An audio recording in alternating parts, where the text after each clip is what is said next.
욥기 말씀은 당대 가장 신앙생활을 잘 해오던 욥이 까닭없이 고난을 겪는 내용을 담고 있습니다. 여러분, 우리도 알 수 없는 고난, 까닭없는 고난을 겪을 때에 우리도 어떻게 해야 할지 참 당황할 때가 있지 않습니까? 욥기 말씀은 우리가 그동안 알고 있던 신앙의 고정관념을 깨뜨려 줍니다. 그러니까 우리가 알고 있던 것이 전부가 아니고 한 일부분임을 깨닫게 해주죠. 우리가 하나님을 다 알지 못하고 하나님의 섭리도 잘 알지 못하고 하나님의 뜻도 계획도 온전히 다 알 수 없다라는 것을 욥기 말씀을 통해서 우리는 깨닫게 됩니다. 그러나 우리는 살아갈 때에 누군가 대화를 할 때, 말을 할 때 단정 지으면서 말을 할 때가 종종 있죠. 마치 자신이 다 아는 것처럼, 자신이 하나님을 다 아는 것처럼, 하나님의 말씀을 다 깨달은 것처럼 말을 할 때가 있습니다. 물론 여러분, 신앙의 확신은 중요합니다. 그러나 우리가 붙잡아야 할 것은 하나님의 선하심이지 우리의 선함은 아닙니다. 내가 완전히 선한 것처럼, 내가 모든 걸 다 아는 것처럼 그렇게 살아갈 수 없다는 것이죠. 욥기 말씀은요, 우리의 신앙이 자기 중심적인 신앙에서 하나님 중심적인 신앙으로 성숙되도록 이끌어 줍니다. 우리가 이번 욥기의 말씀을 통해서 그런 은혜가 있기를 바랍니다. 욥이 말할 수 없는 고난을 겪고 고통 가운데 있을 때 친구인 엘리바스, 빌닷, 소발이 와서 욥과 함께 주었습니다. 오늘 말씀에서는 엘리바스가 욥에게 한 말입니다. 욥기 4장 2절에서 5절 말씀을 제가 표준 세번역으로 읽어드리겠습니다. 누가 내게 말을 걸면 너는 짜증스럽겠지? 말을 하지 않으려고 했지만 참을 수가 없다. 지금 욥이 고난 중에 있잖아요.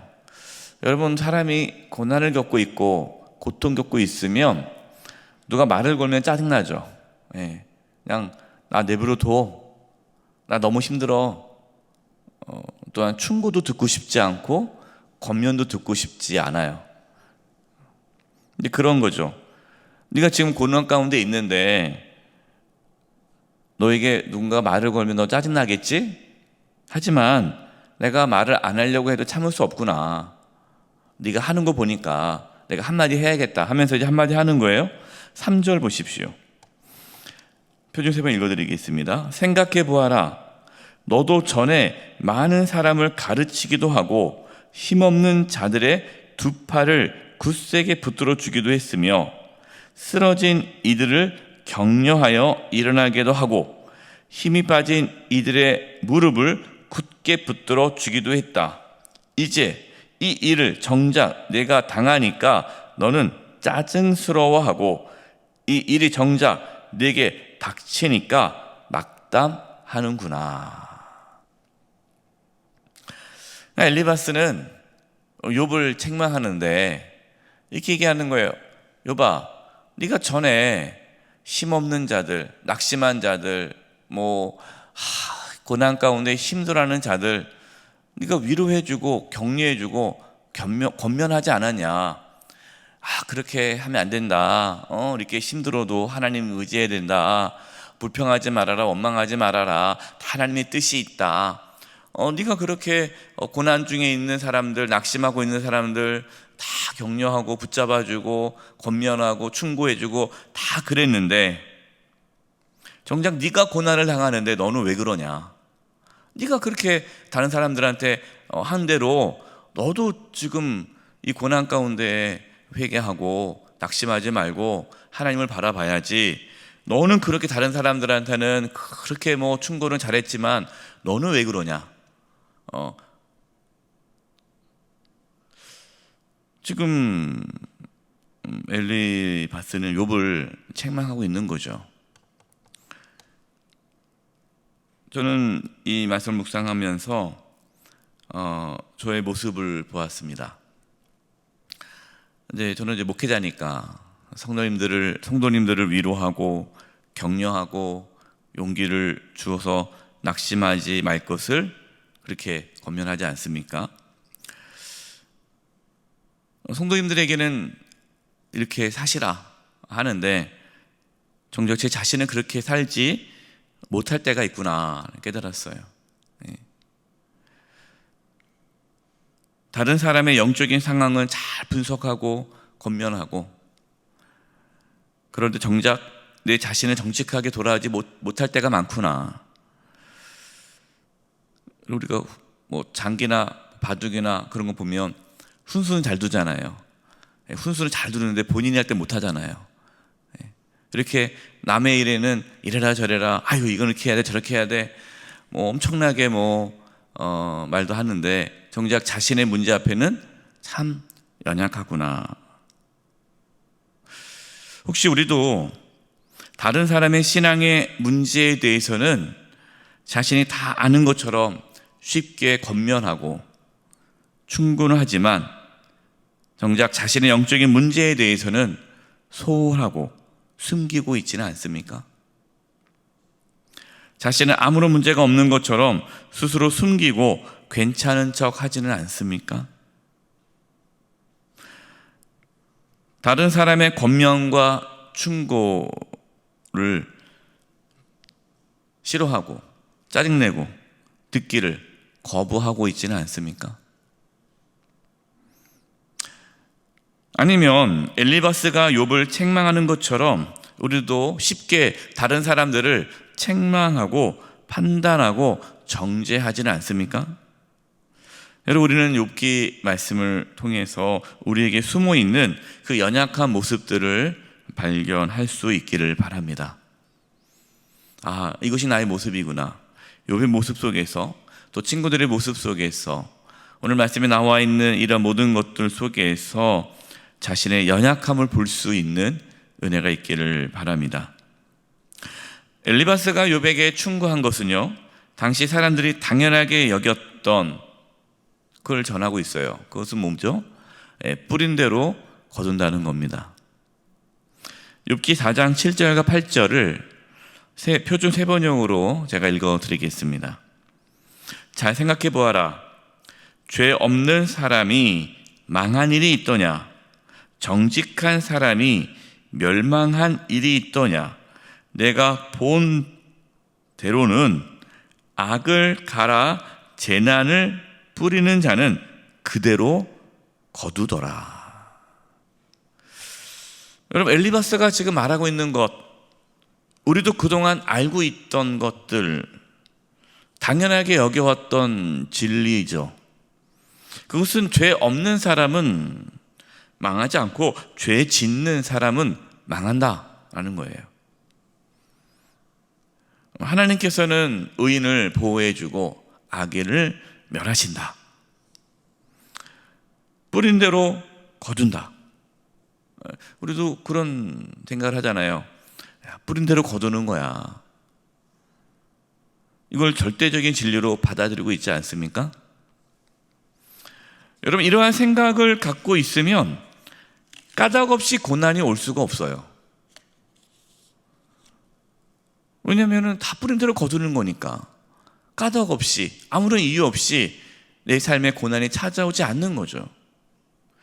성도님들 중에 자신의 고난을 다른 성도님들이 알기를 원치 않는 분들이 계십니다. 그래서 엘리야 중보기도 팀에게 알리지를 않아요. 중병에 걸렸고 가정에 어떤 위기가 찾아왔는데도 엘리야 중보기도 팀에게 기도 제목을 나누지 않습니다. 그 이유는 자신의 고난이 자신의 죄로 인하여서 생긴 것으로 사람들이 평가한다는 것을 그렇게 이해하는 거죠. 내가 지금 몸이 아파요. 가정에 무슨 문제가 생겼어요. 이것을 다른 사람들이 알면 아유, 내가 그럴 줄 알았어. 그러니까 평소에 잘 좀 하지. 그렇게 나쁜 마음을 품고 살더니만, 그렇게 악하게 살더니만 벌 받았네, 벌 받았어. 이런 말을 듣기 싫으니까 자기가 고난이 찾아온 것을 아무도 알리고 싶지 않다는 거예요.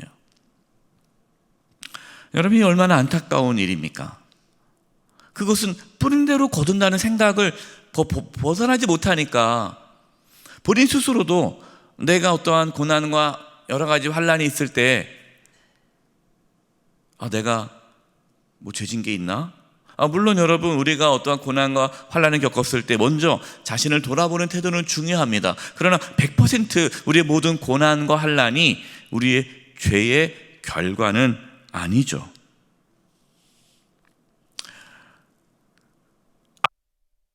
또 아무런 잘못을 하지 않아도 고난을 겪을 수 있습니다.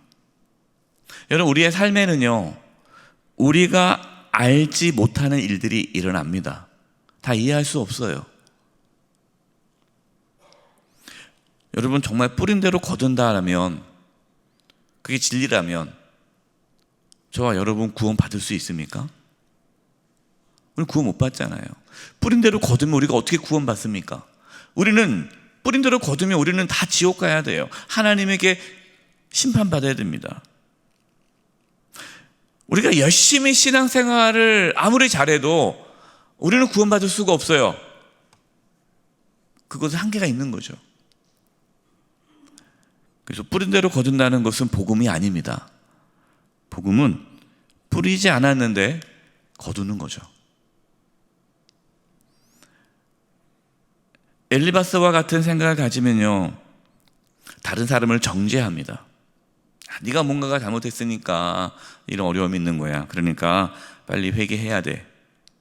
그리고 자신의 의로움을 자랑합니다. 난 지금 평안해요. 난 지금 고난이 없어요. 그러니까 나는 지금 하나님 앞에 잘 살고 있다는 거죠. 뭔가 내가 하나님 앞에 잘못한 게 없다고 생각하는 그 교만함이 있는 거예요. 여러분, 우리가 평안하고 아무 문제 없다고 해서 우리가 지금 죄를 안 짓고 있는 겁니까? 그렇지 않잖아요.